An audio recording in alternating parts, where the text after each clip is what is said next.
Landlords in Illinois are upset about a proposed landlord tenant ordinance that would give tenants a lifetime lease. I'm Tony, and this is Real Estate Investing and Landlord News.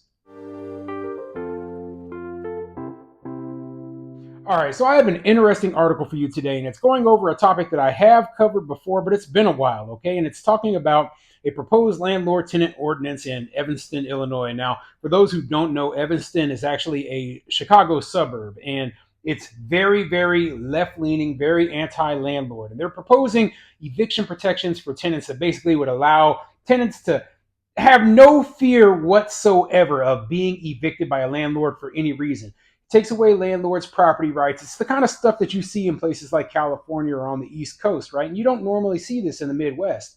So, it sucks when I hear about, hey, there's places closer to where I live where they're trying to pass this garbage, okay? So obviously there's landlords and they're against it. They're calling it, a lifetime lease for tenants. And that's really what it seems like. It seems like they want to make it so that tenants, they choose the terms of their lease in terms of how long they want to stay, how much they want to pay, and when they are willing to go, can you ever have your property back? Now that is a complete joke. And you know what? I don't agree with it. I will never agree with any sort of thing that takes away the landlord's ability to decide who lives in their property for how long and then destroys our contracts, makes it so that our contracts are basically worthless. Oh, you signed a 12-month lease? No, that doesn't mean anything. The government and the tenant decide how long the person gets to stay there, not the landlord, not the agreement between the landlord and the tenant. The agreement between the government and the tenant. Okay, the tenant is the one who overall gets to decide. They don't own the property. They didn't sign the contract. They didn't agree to the terms. You have no clue what the landlord is going to be doing with this property. And if the landlord doesn't have the ability to get rid of awful tenants who they don't want up in their property anymore, well, that's only going to cause problem, especially in big multifamily buildings for the other tenants. Okay?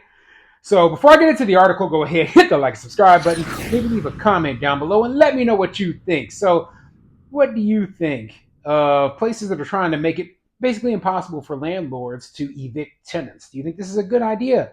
Obviously, the tenant rights groups and all the tenant groups believe that, hey, this is a great idea. We want tenants to be able to stay forever and never have to face a rent increase. In fact, we think we should have to force landlords to cut rents. Well, it's dumb. It's absolutely dumb. I'm going to tell you exactly why as we go through the article. So let's get into it.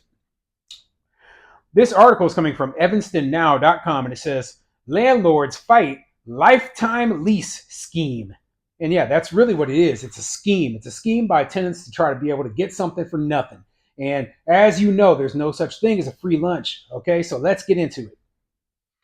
Evanston landlords launched a broad attack Tuesday night on proposed landlord tenant ordinance revisions they say would make it nearly impossible to evict disruptive tenants. The new rules would sharply restrict the right of landlords to not renew a lease at the end of its 1-year term. That, landlord Alan Goldberg told the Housing Community Development Committee, would give tenants a lifetime lease, the right to occupy an apartment in perpetuity. And a lot of the times, what they're calling this is just cause eviction protections or good cause eviction protections in some states, right? And basically, the only reason that you can choose not to renew a lease is reasons defined by the government. Okay, the government is the only one who can make the decision. You have no right. So let's say that you have a tenant in your unit, right? And the tenant, you didn't know this when you rented to them, right? But this person disrespects your wife.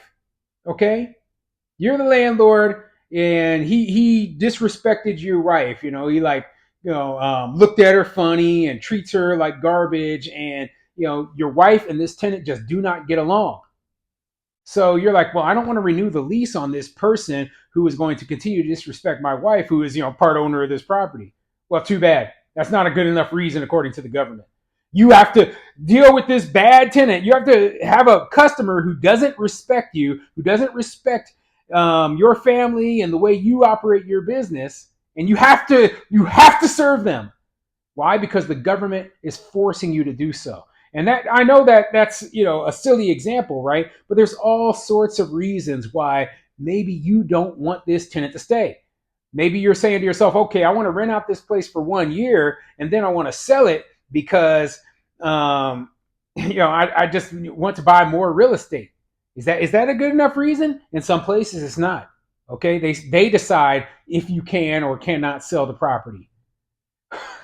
What are we talking about here? We're talking about the end of property rights, the end of individual property ownership, and instead the government taking a role, a socialist role, mind you, of being the one who controls everything.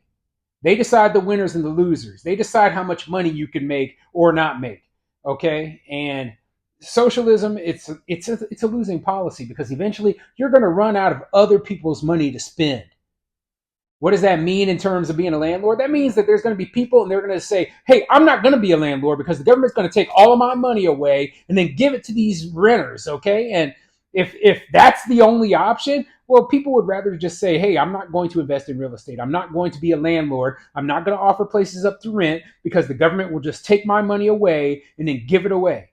So that's why we end up with housing shortages. That's why we end up with people who can't find affordable housing. The only people who are able to operate are people who are charging exponentially higher rents than what most people can afford. But anyway, let me continue. But tenants, Goldberg said, would have no corresponding obligation to renew their leases. Goldberg added that the ordinance would make it impossible to evict the tenant without paying them onerous moving and relocation fees. So if you get a bad apple, someone who's causing problems for the other tenants, you're stuck, Goldberg said. Another landlord, Eric Passett, said landlords don't just not renew people for no reason, and that the ordinance would end up forcing good tenants to have to share their buildings with disruptive ones. And here's another fact, and this landlord laid it out very clearly. Landlords don't just not renew people, okay? We are in the business of making money. Renting real estate is how we make our living. So if I get a tenant in my property, I want to keep that tenant in there for as long as possible. The longer you have a tenant in there, the more money we're going to make. We're not trying to every year have tenant turnover. Every time I turn a tenant over, it costs me money. It costs me money because I have to find a new tenant. I have to do a lot of repairs. There's costs that cannot be recovered through just getting a new tenant in there. So I'm spending money. So you make money when you have a tenant who stays in your unit for a long period of time. Not forever, and that doesn't mean that we can't increase the rent on those tenants, but if a landlord needs to remove somebody, it's for a good reason. It's usually, maybe there's just a mismatch in between what the expectations of the landlord are and what the expectations of the tenant are. And that, to me, is a perfectly fine reason. If there's a mismatch and the two can't work it out, then tenant needs to move on to somewhere else where they can find what they're looking for. They don't need to sit there and then harass the landlord or try to force the landlord's hand or whatever garbage that they are out there spewing, okay? There's nothing worse than having a tenant in your unit who hates your guts, okay? There's nothing worse than that. And the best thing for the both of you would be if you went your separate ways. Like if, for example, you go to the grocery store and the grocery store treats you like crap, well, you don't keep going to that grocery store. You go to another one. Okay? It makes no sense to me that they want to force landlords to deal with tenants, basically their customers, who do not agree with them and do not treat them with respect.